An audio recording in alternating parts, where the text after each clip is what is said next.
إن الحمد لله نحمده ونستعينه ونستغفره ونعوذ بالله من شرور أنفسنا ومن سيئات أعمالنا من يهده الله فلا مضل له ومن يضلله فلا هادي له وأشهد أن لا إله إلا الله وحده لا شريك له وأشهد أن محمدا عبده ورسوله أما بعد فإن خير الحديث كتاب الله وخير الهدي هدي محمد صلى الله عليه وسلم وشر الأمور محدثاتها وكل محدثة بدعة وكل بدعة ضلالة وكل ضلالة في النار. قال الله تبارك وتعالى في كلامه المجيد والفرقان الحكيم أعوذ بالله من الشيطان الرجيم بسم الله الرحمن الرحيم. يا أيها الذين آمنوا اتقوا الله حق تقاته ولا تموتن إلا وأنتم مسلمون. رب اشرح لي صدري ويسر لي أمري واحلل عقدة من لساني يفقهوا قولي رب زدني علما رب زدنی علما اللہم رب زدنی علما. تمام قسم کی تعریف، توصیف، کبریائی، بڑائی اور ہر طرح کی عبادت اللہ رب العالمین کے لیے لائق اور زیبا ہے. اللہ تعالیٰ کی تعریف کے بعد بے شمار درود اور سلام ہوں اللہ کے بھیجے ہوئے تمام انبیاء اکرام پر، بالخصوص ہمارے اور آپ کے آخری نبی محمد الرسول اللہ صلی اللہ علیہ وسلم پر. اللہم صلی علی محمد وعلی آل محمد کما صلیت علی ابراہیم وعلی آل ابراہیم انک حمید مجید. اللہم بارک علی محمد وعلی آل محمد کما بارکت علی ابراہیم وعلی آل ابراہیم انک حمید مجید. ہم میں سے ہر شخص آسانی چاہتا ہے، سکون چاہتا ہے، پریشانیوں سے نجات چاہتا ہے، اور کسی بھی طرح کی پریشانی، چاہے وہ جسمانی ہو چاہے وہ مالی ہو، کسی بھی طرح کی، وہ پریشانی سے بھاگتا ہے اور وہ چاہتا ہے کہ جو بھی کچھ وہ کر گزرے وہ کر لے لیکن سکون حاصل کر لے. ظاہر سی بات ہے کہ ہم سبھی جانتے ہیں اور ہمارا ایمان ہے اس بات پر کہ ہم بہت مختصر سے وقت کے لیے اس دنیا میں آئے ہیں. اس دنیا کے بعد ہمیں اللہ رب العالمین کے پاس واپس لوٹنا ہے، اور اللہ کے پاس واپس لوٹنے کی جو شروعات ہے وہ موت ہے. یعنی ایک انسان موت کے بعد ہی اللہ کے پاس کا سفر طے کر دیتا ہے، یعنی آخرت کا سفر طے کر لیتا ہے. تو جس طرح ہم دنیا میں آسانیاں چاہتے ہیں اس طرح کیا ہم آخرت کے لیے بھی آسانیاں چاہتے ہیں؟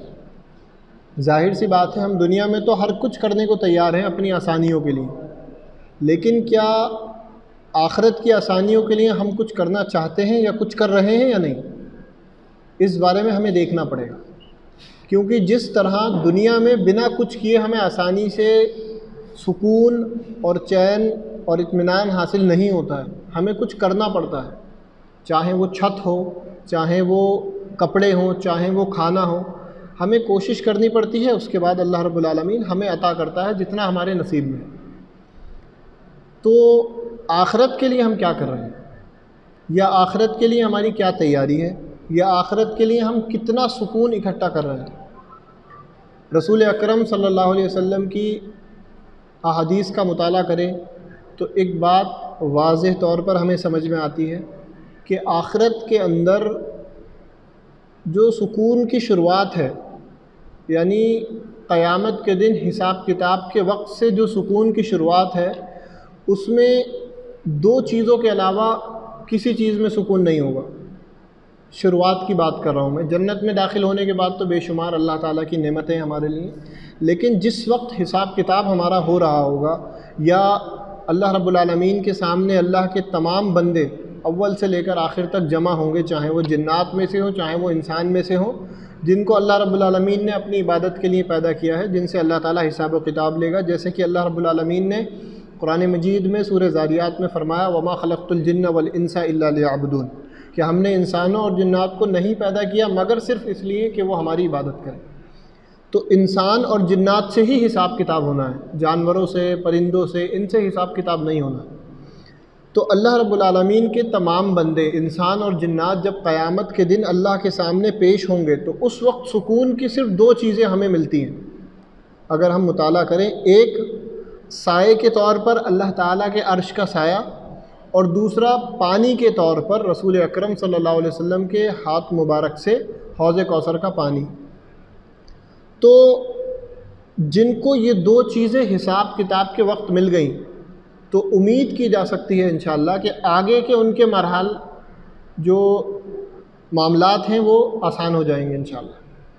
تو ہم بات کریں گے اس وقت ان لوگوں کی جن کو اللہ رب العالمین کے عرش کا سایہ نصیب ہوگا۔ آپ محسوس کریے کہ وہ اللہ رب العالمین جو مالک ہے، جو خالق ہے، جس نے ہمیں پیدا کیا ہے، جو ہمیں موت دے گا، جس کے ہاتھ میں پوری کائنات ہے، جس کی قدرت میں پوری کائنات ہے، اس کے عرش کا سایہ اگر کسی کو مل جائے تو ظاہر سی بات ہے یہ بہت بڑی خوش نصیبی کی اور بہت بڑی کامیابی کی ایک جھلکی ہے، ایک نشانی ہے کہ انسان اب کامیابی کی طرف ہے۔ کیونکہ ظاہر سی بات ہے جس شخص سے اللہ راضی نہیں ہوگا، جس کے معاملات درست نہیں ہوں گے، اس کو تو اللہ تعالیٰ اپنے عرش کا سایہ نہیں دے گا۔ اگر کسی کے معاملات آسان ہوں گے، کسی کے معاملے صحیح ہوں گے، اللہ تعالیٰ جب اپنے بندوں میں دیکھے گا کہ ہاں اس کے تمام معاملات درست ہیں، تبھی تو اس کو عرش کا سایہ دے گا۔ اور جس کو عرش کا سایہ مل گیا تو بعد کے معاملات بھی اس کے لیے آسان ہو جائے گا۔ رسول اکرم صلی اللہ علیہ وسلم کی ایک حدیث صحیح بخاری کے اندر ہے، حضرت ابو ہریرہ رضی اللہ عنہ بیان فرماتے ہیں، حدیث نمبر 1423 1423 نمبر ہے بخاری کی، کہ ابو ہریرہ رضی اللہ عنہ بیان فرماتے ہیں کہ نبی کریم صلی اللہ علیہ وسلم نے ارشاد فرمایا، 7 قسم کے لوگ وہ ہوں گے جنہیں اللہ رب العالمین اپنے عرش کے سائے میں جگہ دے گا۔ یہ حدیث کا مفہوم میں آپ کو اپنے الفاظ میں بتا رہا ہوں، ایک آدھ ورڈ ادھر ادھر ہو جائے، میں سمجھانے کے لیے آپ کو اپنے الفاظ میں بتا رہا ہوں کہ 7 قسم کے لوگ ایسے ہوں گے جنہیں اللہ تعالیٰ قیامت کے دن اپنے عرش کے سائے میں جگہ دے گا۔ اس میں پہلا شخص ہوگا وہ عادل حکمران، جس کو حکومت ملے وہ اس کے بعد بھی عدل اور انصاف پر قائم رہے۔ آج جب ہمیں حکومت، عہدہ، منصب یا پھر ذرا سا بھی رتبہ مل جاتا ہے تو ہمارے اندر سے عدل اور انصاف غائب ہو جاتا ہے، ہم اس طاقت کا، اس حکومت کا غلط استعمال کرنے لگتے ہیں۔ اس حدیث کے اندر جو عدل اور انصاف کرنے والا حاکم ہے، ظاہر سی بات ہے ہم حاکم تو نہیں ہیں، نہ اپنے دیش کے، نہ اپنے شہر کے، نہ اپنے اس ملک میں کوئی ہم مسلم حکمران بھی نہیں ہیں، ہم کچھ نہیں ہیں، لیکن کہیں نہ کہیں کسی نہ کسی طور پر اللہ تعالیٰ نے ہمیں چھوٹے چھوٹے حاکم ضرور بنایا ہے۔ ہم اپنے گھر میں حاکم ہیں، اپنے کاروبار میں حاکم ہیں، جو ہمارے ماتحت لوگ کام کرتے ہیں ہم ان کے لیے حاکم والا رویہ اپناتے ہیں، یا اللہ نے ہمیں حاکم والا عہدہ دیا ہے۔ مثال کے طور پر ہمارے بچے ہیں، ہم اپنے گھر میں بڑے ہیں تو ہمارا حکم چلتا ہے، ہم کہتے ہیں بھائی آپ کو 9 بجے سو جانا ہے، آپ کو 10 بجے سے بعد نہیں آنا ہے، 10 بجے سے پہلے آنا ہے، آپ کو سو جانا ہے، صبح جلدی اٹھنا ہے۔ تو یہ ہمیں اللہ تعالیٰ نے ایک حاکمیت دی ہے۔ تو ان معاملات میں ہی اگر ہم عدل اور انصاف کا تقاضا دکھائیں گے تو امید ہے انشاءاللہ کہ اس حدیث کی روشنی میں ہم اللہ تعالیٰ کے عرش کا سایہ نصیب کر لیں گے انشاءاللہ۔ کیونکہ اس حدیث میں حکمرانی سے مطلب نہیں ہے، یا حکمرانی کی فضیلت نہیں بتائی گئی کہ ہم حکمران ہیں تو پھر اس حدیث کے دائرے میں آئیں گے۔ اس میں بتایا گیا ہے عدل اور انصاف۔ جو شخص بھی عدل اور انصاف کرے گا، اور خاص کر اس وقت جس وقت اس کے پاس پاور ہو، طاقت ہو، اور وہ کچھ گڑبڑ کرنے پر قدرت رکھتا ہو اور اس کی گڑبڑ کوئی پکڑ نہ سکے۔ آپ دیکھیں ایک عام آدمی اگر کوئی گڑبڑ کرے تو پھر اس کی گڑبڑ پکڑی بھی جاتی ہے، اسے سزا بھی دی جاتی ہے اور اس کے ساتھ وہ تمام قانونی کارروائی کی جاتی ہے۔ لیکن ہم جانتے ہیں، اچھے سے واقف ہیں کہ ہمارے ہاں عہدے والے لوگ جب اس میں کی چیزیں کرتے ہیں تو پھر وہ یا تو خود بچ جاتے ہیں کچھ کر کے، یا انہیں بچا لیا جاتا ہے۔ تو کسی کے پاس عہدہ ہو، کسی بھی طریقے سے وہ طاقت قدرت رکھتا ہو، اس کے بعد وہ عدل اور انصاف کے تقاضے پہ قائم رہے، تو یہ والا عدل اللہ تعالیٰ کو زیادہ پسند ہے۔ ایک ہوتی ہے نیکی، ایک ہوتی ہے بہترین اور افضل اور اعلیٰ نیکی، جس میں انسان تمام اختیار رکھتا ہو برائی کے، لیکن اس کے باوجود وہ اللہ رب العالمین کے خوف اور ڈر کی وجہ سے، اللہ کی محبت کی وجہ سے گناہ نہ کرے۔ بہت سارے موقع ہماری زندگی میں ایسے آتے ہیں کہ ہم گناہ کر ہی نہیں سکتے، ہمارے پاس آپشن ہی نہیں ہے، اب ہمیں نیکی کرنا ہے۔ ہم جماعت میں جا کے کھڑے ہو گئے اور سب لوگ مسجد میں موجود ہیں، اب ہم کیا کریں گے کہ بیچ میں سے نکل کے آ جائیں گے؟ پڑھنا ہے نماز، بھلے ہی دل میں کچھ بھی کیفیت ہے، لیکن ایک ہے وہ نیکی جہاں پر ہمارے پاس اختیار ہے بچنے کا، نکلنے کا یا گناہ کرنے کا، اس کے بعد ہم اس گناہ کو چھوڑیں اور نیکی اختیار کریں۔ تو یہ والی نیکی اللہ تعالیٰ کو زیادہ پسند ہے۔ اس کے بعد دوسرے قسم کا وہ لوگ، یعنی 7 قسم کے لوگ ہیں۔ پہلا وہ جو عادل حکمران ہو، عدل اور انصاف کرے۔ دوسرے قسم کا آپ صلی اللہ علیہ وسلم نے ارشاد فرمایا وہ نوجوان جس کی جوانی عبادت میں گزرے۔ آج ہماری جوانی ہر کام میں گزر رہی ہے، صرف عبادت میں ہی نہیں گزر رہی۔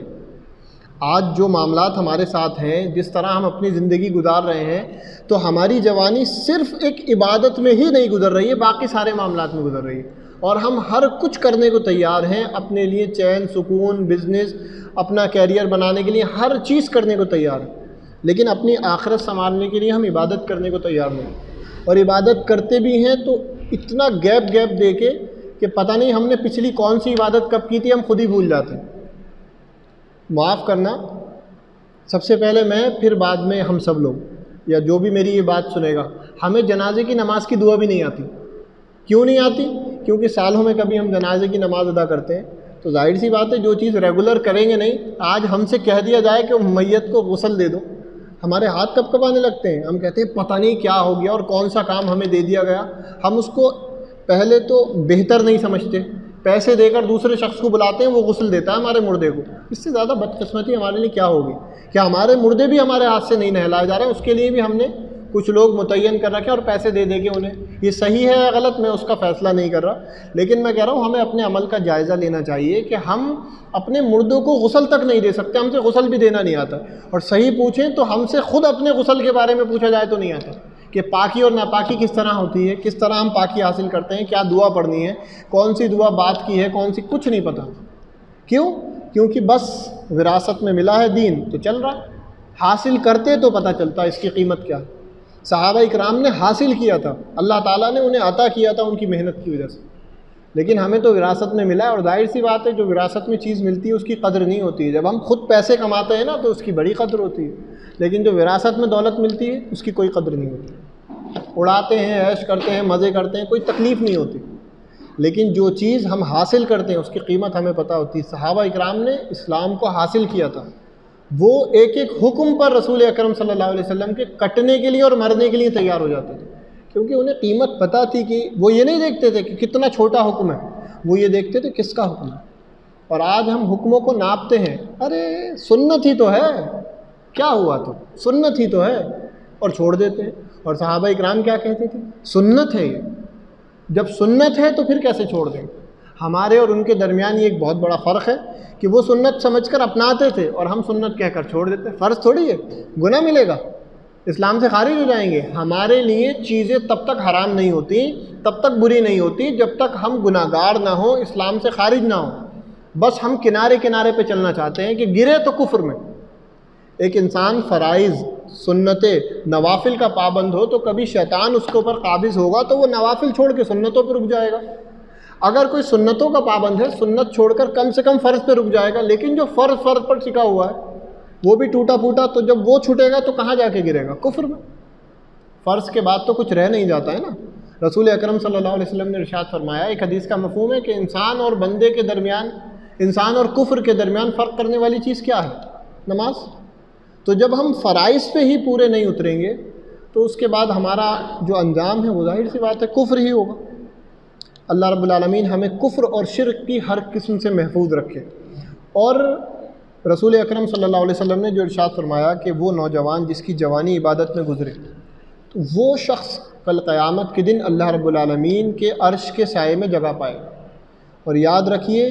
کہ بڑھاپے میں ہمارے پاس کوئی طریقہ رہ نہیں جاتا عبادت کے علاوہ، اکثر ہم عبادت میں خود ہی مشغول ہو جاتے ہیں بڑھاپا آتے آتے،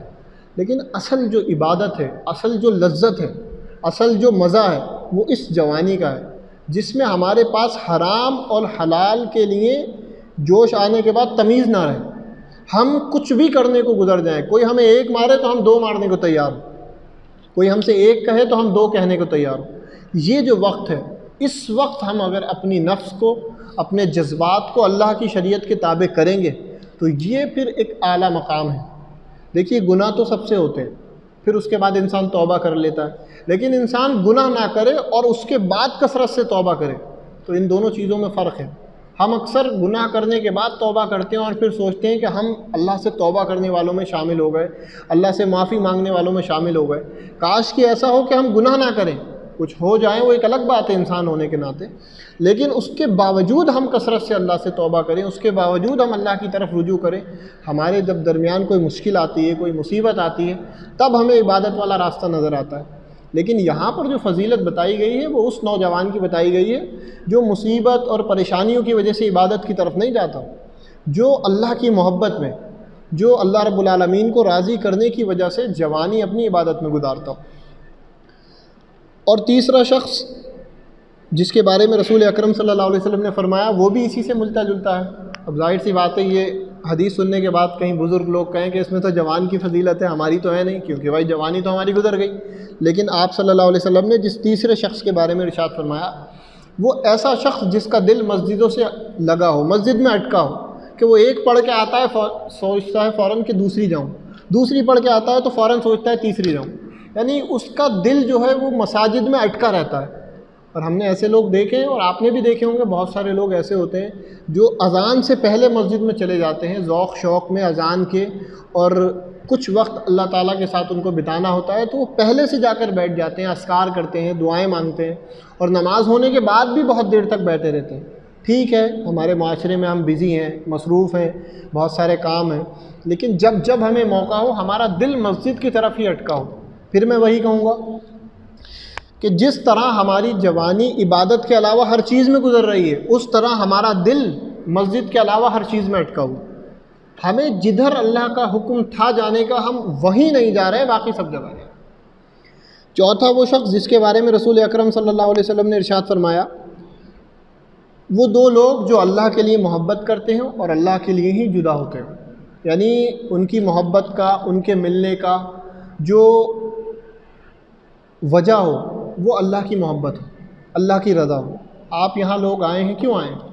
کس غرض سے آئے ہیں؟ اللہ کی رضا کے لیے۔ ہم سب یہاں اس وقت جو جمع ہوئے ہیں، ہم امید کرتے ہیں کہ انشاءاللہ ہم سب اللہ کی رضا کے لیے جمع ہوں، اور اللہ رب العالمین کی رضا کے لیے جب ہم جمع ہوں گے تو بلا شبہ اللہ کا اس کے پاس بہترین اجر ہے۔ اللہ تعالی ہمارے اس جمع ہونے کو قبول فرمائے۔ بہت سارے لوگ ایسے ہیں جن کے پاس پیغام گیا ہوگا تو مصروف ہوں گے، لیکن بہت سارے لوگ ایسے بھی ہیں جو پیغام جانے کے بعد سستی کی وجہ سے نہیں آ پائیں گے۔ تو جو لوگ یہاں آ چکے ہیں وہ یقین جانیں کہ اللہ تعالیٰ کے یہاں اللہ کی بات سننے کا بہت بڑا اجر ہے۔ ہمارے یہاں لوگ چھوٹے موٹے ذرا سے کسی مقام پہ ہوتے ہیں تو لوگ ان کی باتیں سننے کے لیے بھیڑ جمع کر لیتے ہیں، لیکن اللہ اس کے رسول کی بات، مطلب یہ وقت بھی عبادت میں لکھا جائے گا، اس وقت کا اتنا بہترین اجر ملے گا کہ آخرت میں ہم سوچیں گے، تصور کریں گے کہ کاش اور وقت ہم نے اللہ کے لیے لگایا ہوتا۔ تو افسوس کرنے کی، مایوس ہونے کی ضرورت نہیں ہے کہ ہم دین کے لیے کوشش کر رہے ہیں، لوگوں کو جمع کر رہے ہیں، لیکن لوگ آنا نہیں چاہ رہے ہیں۔ کوئی مسئلہ نہیں، لوگ آئیں گے تو ان کا فائدہ ہے، اور ہماری کوشش پہ انشاءاللہ ہمیں فائدہ مل جائے۔ ہمیں اپنی کوشش کنٹینیو رکھنا چاہیے، پھر جو آئے گا اس کوشش میں اس کا فائدہ ہے، لیکن اللہ تعالیٰ ہم سے یہ نہیں کہے گا کہ تو نے بھیڑ جمع نہیں کری تھی تو تجھے کوئی اجر نہیں ملے گا۔ ہم نے جو کوشش کی ہے، اللہ ہمارے دلوں کی کیفیت جانتا ہے، اللہ ہمیں اس پہ اجر دینے والا ہے۔ تو وہ لوگ جو اللہ کے لیے جمع ہوتے ہیں اور اللہ کے لیے الگ ہوتے ہیں، ان کی بنیاد جمع ہونے کی یہ نہیں ہو کہ مال ہے، رشتہ دار ہے، خاندان ہے، وہ صرف اس لیے جمع ہوتے ہوں کہ یہ میرا مومن بھائی ہے، یہ میرا اہل توحید بھائی ہے، یہ میرا سنتوں پہ پابند بھائی ہے، تو میں اس سے ملاقات کروں گا، یا وہ اس سے ملاقات کرے، گفٹ دے، ہدیہ دے، تحفے دے، ملاقات کرے، ایک دوسرے کو دعوت کرے۔ یہ تمام چیزیں محبت آپس میں پیدا کرتی ہیں، اور اللہ کے لیے جڑنا، اللہ کے لیے الگ ہو جانا، ایسے لوگوں کو اللہ تعالیٰ قیامت کے دن عرش کے سائے میں جگہ دے گا۔ اس کے بعد رسول اکرم صلی اللہ علیہ وسلم نے ارشاد فرمایا کہ ایسا شخص جسے خوبصورت، باعزت، باوقار کوئی حسین عورت اپنی طرف برائی کے لیے پکارے، بلائے، دعوت دے، اور وہ یہ کہہ دے کہ میں اللہ کا ڈر رکھتا ہوں، تو اس عمل پر اللہ تعالیٰ قیامت کے دن اس کو عرش کے سائے میں جگہ دے گا۔ اور یہ جو حدیث کے اندر ایک جملہ ہے کہ میں اللہ کا ڈر رکھتا ہوں، یہ ایک جملہ ہے، لیکن اس کے پیچھے بہت بڑی ہمت اور طاقت چاہیے کہ گناہ سامنے ہو اور انسان یہ کہہ کر چھوڑ دے کہ میں اللہ کا ڈر رکھتا ہوں۔ آپ تصور کریں کہ وہ عورت جو خوبصورت بھی ہو، باعزت بھی ہو، رتبے والی ہو، مال بھی ہو، سب کچھ ہو، یعنی برائی کرنے کے بعد اسے مٹانے کے تمام ذرائع اس کے پاس موجود ہیں۔ بھائی ایک عورت ہے، غریب ہے، مسکین ہے، فقیر ہے یا کمزور ہے، کسی نے اس کے ساتھ ظلم زیادتی کی تو تمام معاملات بگڑ جائیں گے، اسے ڈر رہے گا کہ یار پتہ نہیں اب تو بہت بگڑ جائے گا اور لوگوں میں بدنام ہو جاؤں گا۔ لیکن ایک عورت ہے جو خود دعوت دے رہی ہے، اس کے بعد وہ وقار والی ہے، عزت والی ہے، اور وہ اس برائی کے بعد اس معاملے کو رفع دفع کرنے کی بھی طاقت رکھتی ہے۔ تو کوئی ٹینشن نہیں ہے انسان کو دنیاوی اعتبار سے، لیکن اس کے بعد وہ یہ کہہ دے کہ میں یہ کام نہیں کر سکتا، میں اللہ کا ڈر رکھتا ہوں، اللہ نے اس کو حرام کیا ہے، میں ایسے گناہ اور ایسے بدکاری کے کام نہیں کر سکتا، اور وہ یہ کہہ کر اس گناہ کو چھوڑ دے، تو اللہ رب العالمین کو اس کا یہ عمل اتنا پسند آئے گا کہ اللہ تعالیٰ اس کو قیامت کے دن اپنے عرش کے سائے میں جگہ دے گا۔ اور میں امید کرتا ہوں اللہ تعالیٰ کی ذات سے، اللہ کی رحمت سے، کہ ہمارے درمیان کوئی بھی گناہ آئے اور ہم اسے یہ کہہ کر چھوڑ دیں کہ میں اللہ کا ڈر رکھتا ہوں، تو انشاءاللہ ہم بھی اللہ کے عرش کے سائے میں جگہ حاصل کریں گے، کیونکہ اللہ کے ڈر کی وجہ سے ہی تو وہ شخص گناہ چھوڑ رہا ہے۔ اب گناہ کوئی بھی ہو تو ہم بھی گناہ انشاءاللہ جب اللہ کے ڈر کی وجہ سے چھوڑیں گے، لوگ دیکھ رہے ہیں، بدنامی ہو جائے گی، موقع نہیں ہے گناہ کا، یہ تمام چیزیں ہمارے لیے اجر اور ثواب کے مستحق نہیں ہیں۔ گناہ چھوڑتے وقت تصور صرف ایک ہو کہ میں اللہ کا ڈر رکھتا ہوں، اللہ کے لیے اس گناہ کو چھوڑ رہا ہوں، تو اللہ رب العالمین اس کا اجر دے گا، اور ایسا اجر دے گا کہ جس وقت لوگ اپنے پسینوں میں ڈوبے ہوئے ہوں گے، جس وقت لوگ افراتفری کے ماحول میں ہوں گے، اللہ رب العالمین اس وقت اپنے ان بندوں کو اپنے عرش کے سائے میں جگہ دے گا۔ اس کے بعد رسول اکرم صلی اللہ علیہ وسلم نے ارشاد فرمایا کہ ایسا شخص جس نے سیدھے ہاتھ سے صدقہ دیا ہو، اس کے الٹے ہاتھ کو بھی پتہ نہ ہو کہ اس نے کیا صدقہ کیا، وہ اتنے خفیہ طریقے سے صدقہ کرتا تھا، ایسا شخص بھی اللہ رب العالمین کے ہاں عرش کے سائے میں جگہ حاصل کرے گا۔ اور آج کے دور میں جو سوشل میڈیا کا دور ہے، اس وقت تو اس حدیث کو اپنانے کی بے انتہا ضرورت ہے، اللہ کے رسول صلی اللہ علیہ وسلم کی ہر حدیث ہر دور میں اپنانے کی بہت ضرورت ہے،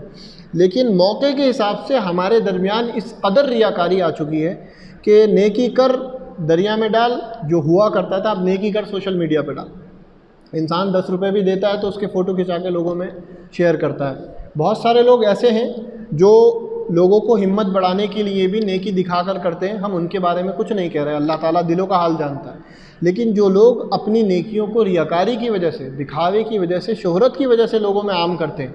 تو ان لوگوں کے بارے میں ظاہر سی بات ہے یہ حدیث تو پھر ثابت نہیں ہوگی۔ اس حدیث میں اگر ہمیں اپنے آپ کو شامل کرنا ہے تو خفیہ طریقے سے صدقہ دینا پڑے گا۔ بہت ساری بار آپ شریعت کی کچھ چیزیں پڑھیں گے جس میں لوگوں کو ترغیب دی گئی ہے کہ وہ دکھا کے صدقہ کریں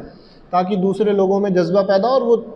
لیکن یہ ہے کہ زیادہ فضیلت اور زیادہ جو بہتر چیز ہے وہ یہی ہے کہ انسان اپنی تمام نیکیوں کو اتنا پوشیدہ کر لے کہ اللہ کے علاوہ انہیں کوئی نہ جانتا۔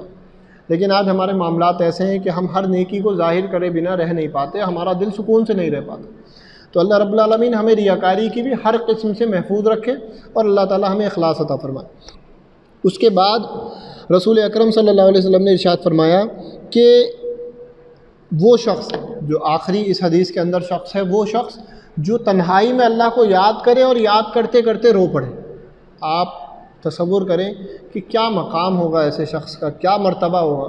کہ وہ اللہ کو یاد کر کے رو رہا ہے، حالانکہ اللہ کو ہم نے کبھی نہیں دیکھا، لیکن اللہ پر ایمان رکھتے ہیں، اللہ کی ذات پر، اللہ کی قدرت پر، اللہ رب العالمین کی جو شان ہے، جو اس کا مقام ہے، جیسے اس کی شان کو لائق ہے، ہماری تو زبان بھی اس لائق نہیں کہ ہم بیان کریں، لیکن وہ بندہ جو قرآن مجید میں سورہ ملک میں آپ پڑھیں گے تو اللہ رب العالمین نے ایک آیت کے اندر اس طرح ارشاد فرمایا کہ وہ لوگ جو بنا دیکھے اللہ سے ڈرتے ہیں، ان کے لیے اللہ تعالیٰ کے پاس بہترین اجر ہے، ان کے لیے اللہ کے پاس بہترین انعام ہے۔ تو یہ بندہ جو تنہائی میں اللہ کو یاد کر کے رو رہا ہے، اس نے اللہ کو دیکھا نہیں ہے، لیکن اللہ کی ذات پہ اس کا ایسا ایمان ہے کہ اللہ کی قدرت کو، اللہ کی محبت کو یاد کر کے، اپنے گناہوں کو یاد کر کے رو پڑتا ہے۔ ایسے شخص کو اللہ تعالیٰ قیامت کے دن اپنے عرش کے سائے میں جگہ دے گا۔ اور ہمیں